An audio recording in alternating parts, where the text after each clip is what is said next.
Imagine this. You're at a family gathering, and your cousin is telling you how they cashed in on a quick stock pick, turning a few $100 into thousands overnight. Your first reaction is a mix of envy and excitement. You think to yourself, wow, I wish I could pull that off. It's like you're on a roller coaster ride, where the thrill is intoxicating but the fear of the drop grips your stomach. This is what emotional control in investing is all about. Keeping your cool, even when the ride feels exhilarating or terrifying. You see, investing is often portrayed as a world of numbers and strategies, but at its core, it's deeply emotional. These emotions, fear and greed primarily, can be powerful drivers of our decisions. The fear of missing out, also known as FOMO, can make you jump into a market trend without fully understanding it. On the other hand, when markets dip, the fear of losing everything can prompt you to sell in a panic. Yet, here's the irony.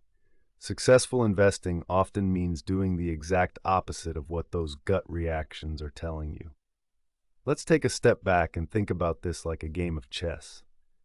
In chess, while each move is crucial, the player who can think several moves ahead and remain composed under pressure often wins. Investing is similar.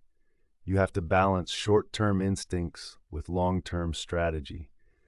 But how do you manage those impulses? One way is to establish a plan, like a roadmap for your financial journey. Before emotions can cloud your judgment, decide what you're investing for, whether that's retirement, a house, or something else entirely.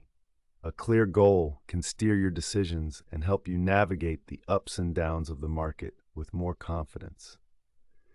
Consider legendary investor Warren Buffett, who is known for his calm demeanor and long-term perspective. Buffett often advises staying in the market for the long haul and not getting swept away by short-term market fluctuations. He famously said, "Be fearful when others are greedy and greedy when others are fearful." This means when everyone else is rushing into the market, it might be time to proceed with caution. Conversely, when panic is widespread, opportunities might be ripe for the picking.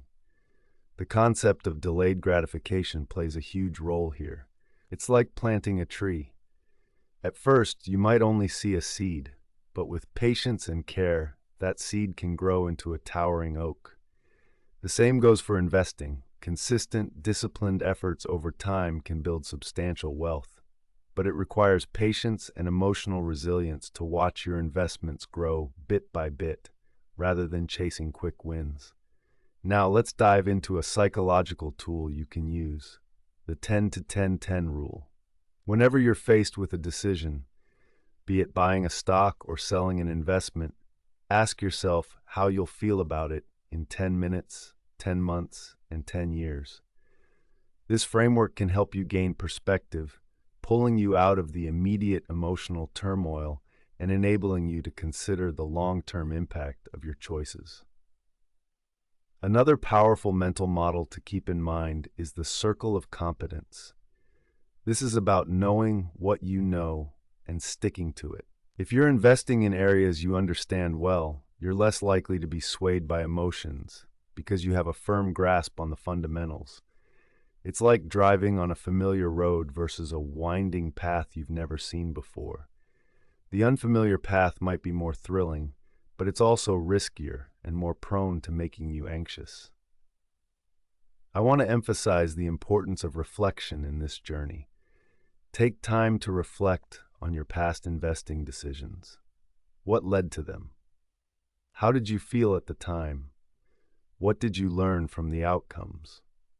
This reflection is not about dwelling on mistakes, but about learning and growing from them. Every investor has stories of missed opportunities or poor decisions, but those who learn use these as stepping stones toward better judgment. Ultimately, controlling emotions in investing is not about suppressing them, but understanding them. It's about being mindful of when emotions are creeping in and having strategies in place to manage them.